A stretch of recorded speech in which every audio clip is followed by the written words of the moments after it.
Gördün mü zayıflığımı? Biliyorum. Hep öyleydin sen.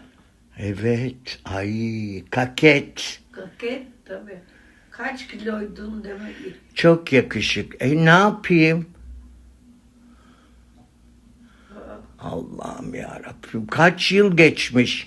Herkes. 30 yıl. Senin şurada fotoğrafın var, babamla gösteriyorum. Ki orada ben yine 50 filan. Bak öksürdün. 50. Ya 50'sin. Ne kadar fark ediyor şimdiki halinle? 30 sene işte öyle. Ay, insanlar kendini görmüyor. Allah, sanki durduğu yerde duruyorum.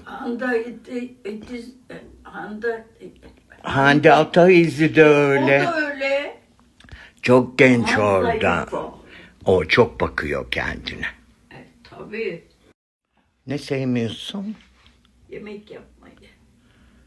Niye? Ne bileyim ben. Ne istiyorsun? Tutayım diyorum bir yardımcı.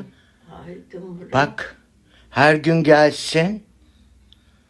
Neden istemiyorsun? Ben o zaman hepten aptallaşırım. Sana yardımcı olsun. Niye? İstemiyorsun. Ama bak böyle bari bir hareket ediyorum. Hepten böyle duduk. Anne zaten ediyorsun. Ne hareket? Nerede ediyorum? Evin içinde ettin yani, hastaydın çıkamadın sanki benim yüzümden ya. Hayır. Gripsin bir aydır.